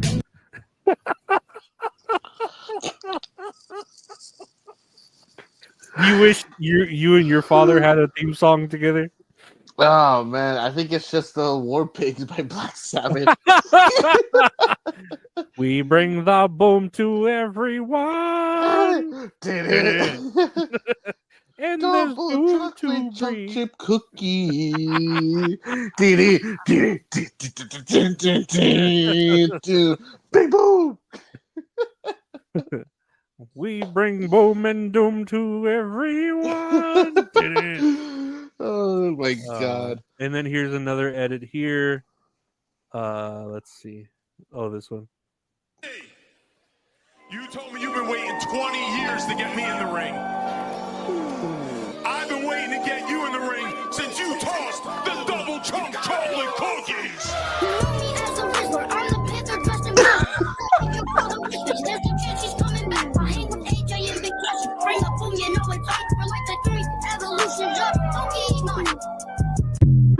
They're like the 3 evolutions of Pokemon. Pokemon. Damn, that's kind of fire. That's kind of good. And finally here. Oh, the star rating. Big Boom AJ with Big Justice versus QT Marshall. 2.5 stars via Wrestling Observer. Dave Meltzer doesn't know a good match when he sees a good match. I thought it was good. The crowd popped for it. I remember we said it was all right, but the crowd was really into it, especially when Big Justice, fucking speared him, and I don't know. I think it deserves at least 1 more star. At I least think 3. man, it was a feel good moment. Good for them. But man, is this where the saga ends for the Costco guys? Or do you think they're gonna live on forever, like they're gonna ride off into the sunset? I think. Well, didn't he sign? Did he sign just 1 match, or like? I hope so. I don't know. Then honestly, I don't, because Me either. this does need to. How do you say it? End here. It doesn't need to be like held for any other events or anything. And then he did break his foot, so he's gonna be out. Man, just good for them, man. They capitalized on that shit. It's weird to see the fucking giant gap between the views of Joe Hendry versus the Undertaker appearing at WrestleMania 40. Like, what was it? Like 18 million, and it drops down to like 11 million or 12 million. I could show you right here. And then 18 million, 11 million, and then 10 million. What a fucking jump, man. But it's wild to see that the Costco guys are fucking up there with the Undertaker and Joe Hendry. Well, it's cool that they're bringing a lot of other eyeballs to wrestling, even if it is AEW and whatever we may think of it, or I may think of it, or anyone may think of it. It's cool that they were able to like bring these 2 communities together and it be in a positive matter that isn't like bastardization of wrestling or anything. It was pretty good. You know what I mean? It is good, man. I really hope this saga ends here. It's really good. I hope it never happens again.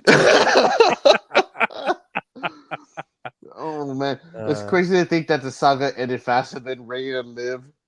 Man, but I don't mind Liv Morgan on the TV screen, and I don't mind Rhea either. Rhea Man. on the TV screen. She looked pretty good. So, they have a new song. Weird. Huh? I know. They have the SpongeBob SquarePants. Who lives in a pipe? It goes ding ding ding ding ding ding ding ding. Ding ding ding ding ding ding ding ding. SpongeBob. Dun, dun, dun, dun. SpongeBob. Who lives in a pineapple under the sea? It's SpongeBob, his pet's dog Gary.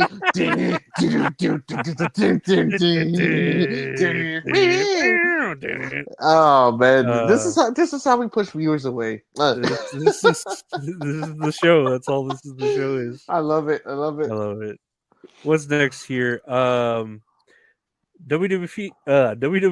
has officially introduced the Women's Intercontinental Championship. It's not loading for some reason. So let me see what this. Okay, there we go. There's the. I don't know if we looked at it last time. Man, you're happy about this, right? Because you said that's what we needed is more belts. That's all I ever say is we have so many pairs of pants, but no belts to hold them up with. Hey, that's a good one. Hey, I don't mind it, like I don't mind it in this matter because it's basically like what the TBS championship, it's something else there, and to have Mhm. the women have like a mid card, so they are getting a lot more women, especially if the NXT women start showing up there. So good for them. I just wonder right now, if Jade Cargill is if they're gonna vacate the titles because she's injured, right, in kayfabe. From what I heard, yes, I think there was plans to vacate the titles, Okay. which sucks because I think there's like a curse with those championship titles, man. I feel like someone gets injured, or someone gets injured, something happens, and it's always like jumping from like woman to woman. And I mean, it's good that they bring in like another mid card belt for the women's division because that's what they need. They have such a big roster, Mm-hmm. and what's good, excuse me, what's good is that the the tournaments that they've been doing to crown a new champion. That is pretty cool. Yeah, because I think they've been having triple threat matches to determine who moves on. Mhm. And surprisingly, I think Chelsea Green moved forward in the competition, which is fucking awesome.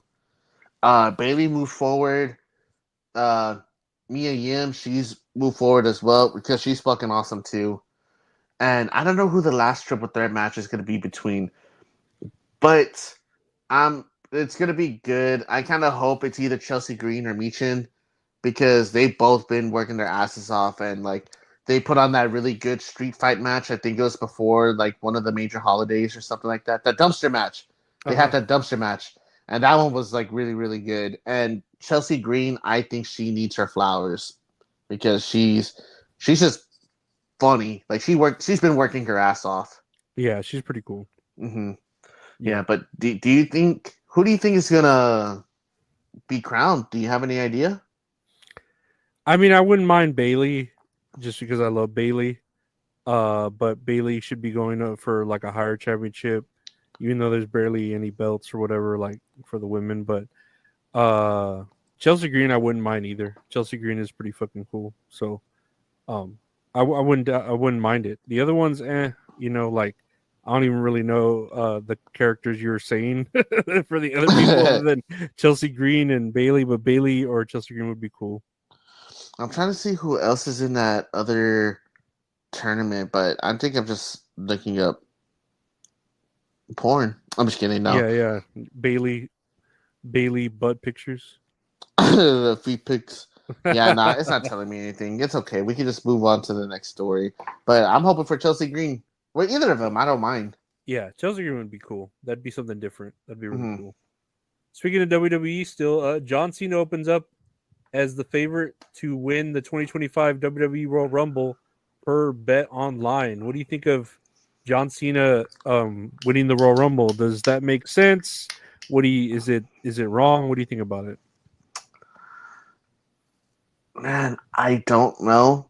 I really don't know because I can't think of anyone else I would see to win the Royal Rumble at this point. Like, do you have any idea of who you would want to win the Royal Rumble? Or someone that deserves it? At this point, right now, like just off the top of my head, maybe Braun Breaker, maybe Gunther. Even though Gunther did just challenge, well, he didn't challenge for the title. He challenged Cody Rhodes for the Saudi ring. Yeah, but he is the heavyweight champion, so I don't think he's going to be in the Rumble match. Okay. Then, yeah, either what was my first pick? Braun Breaker. Braun Breaker. Well, Yeah. he's Intercontinental, but yeah, I would want Braun Breaker, maybe even CM Punk or Drew McIntyre even. Mm-hmm. I think that was my first choice, was probably Drew or CM Punk. I feel like logically that makes the most sense. If Cena does win, I honestly probably wouldn't mind it. I think that'd be kind of cool for his farewell tour because I think they probably want him to beat Ric Flair's record. And I would not mind if he did beat Flair's record. I would want him to beat that record before Charlotte does, because it'll be kind of like expected if Charlotte breaks it, before John Cena. Mhm. But I don't know. It's weird to think, because it just makes me think about like 2008 where John Cena won, and I was happy that he won. And then fast forward to 2013 when he won the Rumble, and excuse me, when he won the Rumble in 2013, and I was upset when he won the Rumble because it led to like him versus The Rock, and it was kind of predictable that it was going to happen. And I don't know how to feel about him when there's a bunch of other younger badass talent that could win the Rumble to be pushed to that new level. But I mean, you never know. It's like my opinions could change like a month from now. Oh yeah, for So- sure. Yeah. So I guess we just gotta wait and see. Like, it'd be badass. I mean, it'd be a cool moment for Cena, a 3-time Rumble winner, and to be up there with the likes of Stone Cold. with Stone Cold and Hulk Hogan. I think Maybe Shawn Michaels. I don't know. Shawn Michaels. I know Shawn Michaels won one. I don't think he's won anymore. Or maybe he's won two. I feel like I he don't won know. too. Yeah, but to be up there, like, that'd be such a pretty high accolade. Another accolade to add like to his fucking list of like Mhm. goals and accomplishments. Especially on his farewell tour. That'd be cool. Yeah. So I think I'm indifferent about it. I don't hate it, but I don't love it. Speaking of legends, and the Undertaker shares that he still loves Batista and McFoley amidst political differences. Let's take a listen here of what he has to say. And so that it's perfectly clear, I don't have any angst towards Dave Batista. I mean, yeah, he's still in my, I haven't seen him, but he's still a good friend of mine. And somebody that if I saw him, I would give him a big hug. Mick Foley too. I mean, I don't care what your politics are. You're wrong. Everybody knows. But I still love you. And I'm just going to say hello, and I'm going to give you a hug whether you want it or not when I see you. So I think people, if they would adopt that a little bit more and not get so much vitriol and so much hate over politics, it's just ridiculous. It is, and to be like Batista used to come in and train when I was in FCW, we were coming up, and he'd bring us Fiji water. So we thought he was, because our water didn't even have a label on it. We would drink out of cups. So he was always one of those, even when he was a top guy, he would come down and spend time with us. And Mick Foley would do that too, because he needed me to drive him to the airport. So when you see them, it's always love for them, because I don't care how they vote. I don't care anybody. None of us should. It used to be a quiet thing. Now, Yeah. So that's Undertaker sharing his love for Batista and McFoley because they were really against Donald Trump during the campaigning. Do you think if the other person won, Kamala, the chameleon, the leg drop, do you think Undertaker and Tyrus would still have the same opinion? Like, oh, I don't care what your politics are. I don't think Undertaker would do that. I think Tyrus would. Yeah. No, I think that's how it is. I feel like, like Undertaker has been pretty vocal about his political views.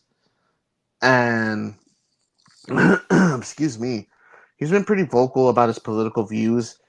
But I feel like he's more like willing to listen compared to someone like Tyrus. Mm-hmm. And I think it's just funny. It's like, oh, I still love you. You're wrong. But I still love you. I think he was just doing that for the show, like to get a laugh out of them. I don't think he necessarily thinks you're wrong or right. Mhm. I don't know. He seems very fair with his politics. Because I don't think Undertaker's been super. I mean, his political views, but I don't think he's been super.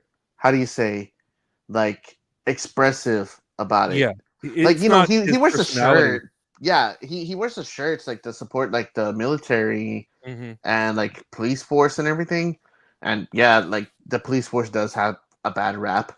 But other than that, I don't really think he's talked about like, oh, like, Trump's this, like fuck Kamala and everything. I feel like he's willing to have more of a political conversation. And same thing with Mick Foley. Like I feel like Mick Foley, he's pretty open about some of the stuff. I think just like a few months ago, they just met up and they had a video where they talked about their Hell in a Cell match at King of the Ring '98. man, they just both worked well with each other, like going off each other. So you can still tell that they're friends. And Batista, like, he's more expressive about his political views, but like, I mean, just like everybody else, you have every right to express your political views as you please. Yeah. It's just like, there's consequences for your actions if you decide to do it like a hateful or idiotic manner. Yeah, be respectful when you do it. Yeah, and it's like we are in an age where everyone's more expressive about their political views, especially with like how extreme some of these policies have been, or like like how sensitive like these topics have been, like in the political landscape. And it's everybody's just more vocal about it, and I think it's okay to be vocal about it, but just like in my point of view, it's just like let people do what they want. Like I view things whether it's right or wrong, but if you do believe in one thing, like I'm willing to listen out to you. But like if you're gonna tell me, oh no, like this is the way and blah blah blah, this other stuff, then that's where I'm just kind of like, okay, I don't care what you have to say to me. To me, it's like religion. Like I don't care if you believe in whatever, as long as it's not hurting anybody. Mm-hmm. Yeah. And I remember the one thing I heard. I don't know no, it wasn't my dad. It was somebody else that told me like two things that are going to lead to fights. It's like whether you talk politics or you talk about religion.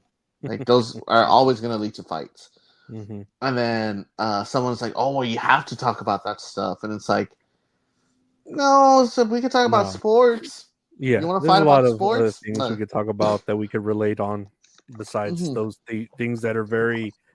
I mean, if you do relate on it, of course, it brings maybe a community together. But there's other things we can disagree and relate on. Mm-hmm. And it's just like this day and age now. It's like politics could be somebody's whole personality, and that's why I'm just kind of cringed out about it. That's kind of fucking dumb. No, it's not good to have your personality based solely off of that. Yeah, I feel you. Lastly, here on the news, Travis Kelce opens up about wrestling. A lot of people say wrestling is fake or whatever, right? And it's like, well, so is the TV show you're watching, right? But you could still have a level of respect for the amazing physical specimens that are doing outrageous things in front of you at speed. It might be choreographed a bit, but it's still nonetheless very impressive. Jason Kelce via the Rich Eisen show. What do you feel about him saying this about wrestling? I feel like a lot more celebrities are starting to understand about like the work ethic that goes into wrestling, which is cool. Mm-hmm. Yeah, you still get people. I mean, I just came across a guy last night that I was watching WarGames on my phone. They're like, oh, like people still watch wrestling? It's like, bitch, yes. I was like, people still watch anime? Those cartoons for kids? It's not for kids. It's like I watch that shit too. But yeah, me too. But like when people fucking, so does my niece. Yeah, exactly. It's like it's for everybody. Wrestling's for everybody. Yeah, absolutely. Like there's genres of everything, and it's always like a form of entertainment. And it's like I have coworkers who are like, "Oh, wrestling's fucking gay." I'm like, okay, I guess. Like, it's like I guess okay. they try to. Oh my god, it is. Yes, queen. Okay, it is a little zesty, but I think they're just trying to tell me that to like just to like see if they can get me angry. It's like, oh, like that shit's fake. I was like, yeah, well, so it's like just any TV show that you watch, any movie that you fucking watch, like it's all fake. The Marvel movies, they don't fucking even wear their suits. I know, it's not like, real. oh man, dude, wait. I don't want to break your heart, dude, but Thanos ain't real. Neither is fucking Santa. Like, but I like, but nowadays it's like wrestling's getting to a point. I think we talked about it like in one of our first episodes where it's like it's cool to talk about again. Mm-hmm. That it's becoming like a pop culture, like it's falling in the lines of like pop culture. It's like people know who like Bianca Belair is. People, I mean, The Rock, John Cena. Jade Cargill, LA Knight, Ric Flair. Yeah, exactly. Like it's always a trending topic no matter what. Like every time WrestleMania comes around, like people talk about it like it's a fucking news. They talk about it on like ESPN, and it's getting that credibility where it's like, you know, it's always been like a form of athleticism, even though there is the entertainment aspect behind it and the choreographed stuff in it. It's like, man, like people are still working their asses off to perform for thousands of people, millions of people. It's kind of cool, especially today, that it's getting that recognition that it deserves. Absolutely. And lastly, here on the show, we got a couple of funny things to look at. Botches. Let me see what we got here. Let's do it. Let's see. We got, is Fortnite actually overrated? And we have a picture here of the wise man with CM Punk and Roman Reigns. Oh my god, man. It's like Jeffrey Epstein. Was he really killed? We have here Eddie Kingston. Health insurance is a scam. Eddie Kingston via PW Insider. Preach. I like how they just have him sitting on his front porch, like just chilling. Yeah. Just a nice quote by him along with that. Okay. Man, I kind of miss Eddie Kingston. He's all right. Here's Roman Reigns looking at Liv Morgan. That's why I don't mind the Liv Morgan feud extending a little bit. It helps me extend, if you know what I'm saying. Helps me have a fucking boner.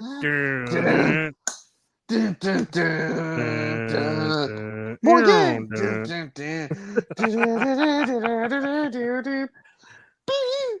What is this? Oh, here's a barbed wire trampoline. Oh my god. Oh my god.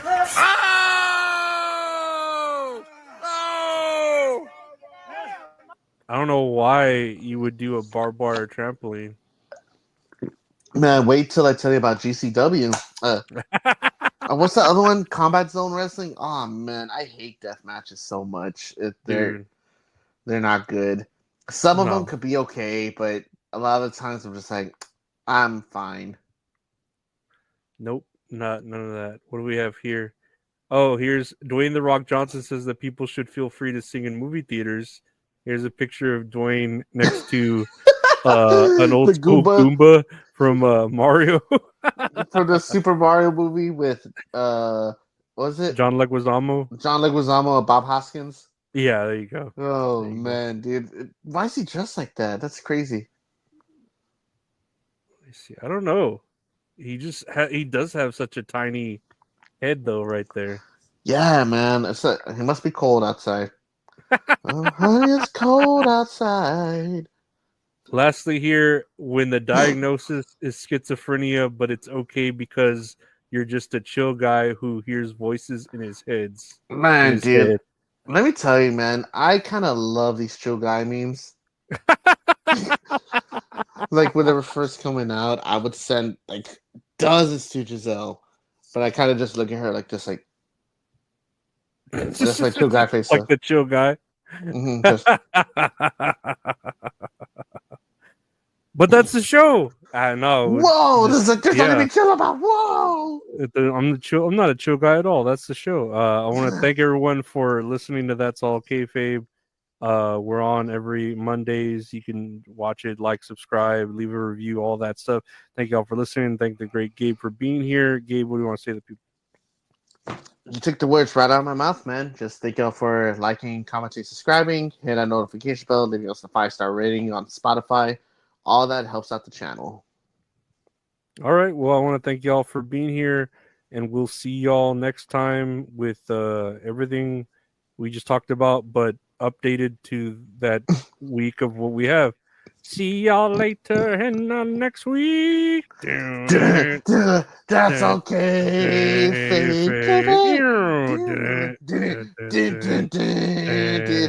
kayfabe. It's all kayfabe. Kayfabe. That's all kayfabe. It's all kayfabe.